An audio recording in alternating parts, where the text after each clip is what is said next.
Bom dia, pessoal, tudo bem? Tá joia. Então vamos lá, vamos continuar aqui nossa série, tá?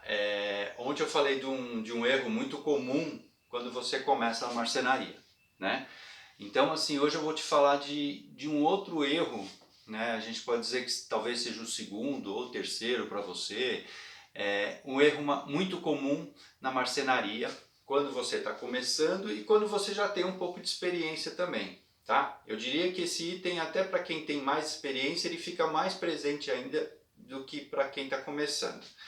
Porque quem está começando ainda tem algumas inseguranças, então às vezes faz a coisa da maneira mais correta possível. Esse medo qual que é? É a preguiça. Esse medo não, esse erro qual que é? É o erro da preguiça. Aí você vai falar assim, pô Ney, mas preguiça? Eu não tenho preguiça, eu faço as coisas rapidinho e tal. Tudo bem, eu sei que você não tem preguiça, mas eu tenho certeza que em algum momento, quando você está fazendo a peça, você pula etapas, né? Você faz aquele tipo daquele raciocínio, mas é rapidinho, é só um corte, né? Não tem problema, depois eu termino, depois eu complemento. Então, assim, e tudo isso acaba causando problemas no seu projeto, né? Então, por exemplo, vou te dar um exemplo bem simples. Às vezes você, por exemplo, aqui na minha oficina, eu tenho uma oficina compacta, então assim, as máquinas não estão todas expostas e prontinhas para uso, né? Eu preciso movimentar peças, eu preciso às vezes recolher alguma coisa. Então, por exemplo, se eu quiser usar a minha lixadeira de cinta, que é uma lixadeira bem antiga que eu tenho, ela fica guardada no armário na parte de baixo. Então assim, ela não está pronta para o uso. Ou seja, não é só chegar lá, ligar o botão e fazer o trabalho. Não, eu preciso tirar ela de debaixo da bancada, posicionar ela em cima de uma outra bancada, ou em cima dessa, ou em cima da outra bancada, ligar, pegar uma extensão, ligar na tomada e tal, para fazer ela funcionar. Então, muitas vezes você também vai ter esse tipo de trabalho quando você está, principalmente quando você está começando, porque às vezes você está começando, você tem só um cantinho, você precisa guardar tudo, né? Não pode deixar bagunça. Então, assim, muitas vezes você vai ter preguiça de pegar aquela máquina correta, de pegar o acessório correto para fazer uma ação, né? Então, voltando ao exemplo da lixadeira, você pode ter preguiça de pegar a lixadeira e aí você quer fazer uma curva, de repente um trabalho nesse compensado, e você fala, não vou pegar, estou com preguiça. Aí você vai pegar um taquinho de lixo e vai começar a lixar o teu compensado. Só que vai demorar, né? Porque assim, a força que você consegue exercer no compensado e a mecânica da lixadeira de cinta é bem diferente, né? O processo é bem diferente. Então, de repente, para você conseguir um resultado mais fácil na tua peça, você vai acabar pegando uma lixa com um grão menor, ou seja, você começou com 80, você fala, puxa, não está funcionando, você vai pegar uma 36, por exemplo. E aí você fala, agora sim, agora está indo, tal. E aí você faz o trabalho que você ia fazer na lixadeira de cinta, você faz na mão, porque você ficou com preguiça de tirá-la de baixo, fazer uma coisa assim ou outra. Eu estou falando isso porque eu já fiz isso e eu sei que isso é comum na cabeça de muitas pessoas, tá? Só que o que acontece? Nesse meio tempo, você além de perder tempo, porque o que você demorou de repente meia hora, 40 minutos para fazer nessa peça, você teria feito em 10 minutos com a lixadeira de cinta, né? Ou até menos. E o segundo problema que acontece é que assim, para você fazer esse trabalho com mais eficiência, você teve que usar um grão menor. Ou seja, a tua peça ficou muito mais riscada do que ficaria com aquela peça. Então, assim, o trabalho que você vai ter para tirar esses riscos é muito maior também. Então, às vezes, por ali uma preguiça momentânea que a gente tem, né, a gente acaba perdendo tempo, a gente acaba perdendo qualidade do seu trabalho. Então, é uma coisa que a gente precisa prestar muito atenção. É por isso que a tua oficina, depois que você montar a sua oficina, ou quando você já tem a sua oficina, ela tem que estar sempre melhorando. Ou seja, você tem que sempre estar deixando ela mais prática, para justamente você não ter esses pensamentinhos assim que vão te atrapalhar. Eu sei que muitos já têm esse pensamento, muitos vão ter esse pensamento, né? E muitos deixam isso acontecer. Uma outra coisa muito comum é assim, eu preciso fazer um corte nessa peça, então eu fiz a marcação aqui, aí eu preciso fazer um corte. Mas é só um corte rapidinho, né? Aí pega lá e quer fazer sem travar essa peça direito. Ou seja, sem prender a peça direito, sem posicionar, né? Acaba pegando a tico-tico e nem olha a lâmina que você está usando, você vai lá e faz o corte e tal. Primeiro, você está colocando em risco, né, a tua brincadeira, o teu trabalho ou o teu hobby, né? Porque assim, essa brincadeira pode machucar. Né? E outra, você pode perder a peça que você está fazendo simplesmente porque você não prendeu, porque você não olhou o acessório para ver se estava certo. Então assim, vale a pena, né? Vai lá, pega um sargentinho, prende a peça, fixa ela direitinho, vê se está bonitinho, olha o acessório e tal, e faz o corte. Mesmo que seja um cortezinho pequenininho, mesmo que seja... Mas faz da maneira correta, porque você vai ter uma qualidade maior, né? É óbvio, se você vai falar assim, eu preciso de um toquinho para calçar, sei lá, uma coisa, é um calço para apoiar uma outra coisa que não vai ter serventia, sei lá. Aí você faz um corte rapidinho, mas mesmo assim, observe e tome cuidado, né? Porque às vezes esse corte pequenininho pode virar uma coisa grande, então tome muito cuidado. Uma coisa muito comum que alguns já devem ter passado e aí eu vou aconselhar de uma maneira mais assim, como é que eu posso falar,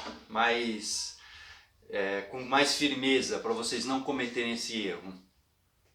Às vezes você junta duas peças, né? Eu vou juntar essas duas peças, tal, não sei o que. Primeiro que assim, use um sargento para você travar essas peças, né? A gente tem 2, 3 modelos aí no canal para você copiar, chama jig 90 graus, então assim, trave a peça com jig para que ela fique firme, né? Não tente ficar segurando assim com a mão, que nem eu estou fazendo agora aqui, e tentar fazer o furo, né? Principalmente se você já tem um pouquinho mais de experiência e você vai querer pular essa etapa de prender a peça, de firmar ela direitinho. Então assim, não faça isso. E a outra coisa que é muito comum é você firmar isso com sargento, firma direitinho, faz a furação e tal. A hora que você prende o parafuso, você fala, puxa, esqueci a cola. E aí você fica com preguiça de desmontar a peça, passar a cola e montá-la de novo.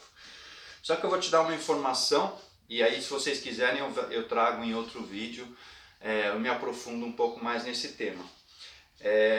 Se você não passar a cola, é óbvio, se for uma peça que você pretende desmontar, né, num prazo curto de tempo, tudo bem, deixa sem cola. Mas se não é uma peça que você pretende desmontar, você tem que passar a cola. A cola não é só para firmar, para fazer a união, mas essa cola ela também vai ajudar a vedar, ou seja, impermeabilizar essa área de contato, né? Porque normalmente a gente faz as uniões e depois entra com acabamento na peça.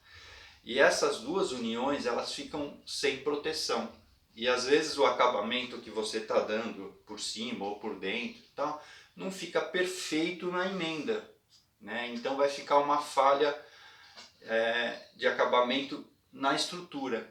E a umidade pode entrar nessa união, porque não tem cola, né? Só está fixo ali com parafuso, e pode começar a prejudicar a sua peça aqui por dentro, tá? Então precisa sim da cola até para unir a peça e para impermeabilizar essa região, porque a cola vai fazer esse trabalho também, ela vai fechar, ela vai criar a camada de cola unindo as duas peças e não vai deixar entrar umidade, não vai deixar entrar não vai estragar a peça por aquela emenda, tá? Eu digo isso por experiência própria, eu já montei móveis que eu não fiz isso, rapidinho, tá, não sei o que, e aí a peça está toda bonita, toda acabada, você vai lá, faz uma manutenção aqui, manutenção ali e tal, não sei o que, e de repente a peça começa a mostrar problemas, né? Eu tive uma peça que inclusive o parafuso começou a soltar. E aí eu fui ver o que era, o compensado, não era MDF, compensado. Por dentro ele estava todo úmido, todo estragado, porque justamente ele pegou a umidade, né, como o resto estava todo selado e ali não, a umidade foi entrando ali e foi estragando. O parafuso saía assim, ó, compensado assim, você enfiava o parafuso assim, ele amolecia. É lógico, isso não é uma coisa que vai acontecer em 1, 2, 3, 4 meses, né? Demora por volta aí de um ano e pouco, mas acontece.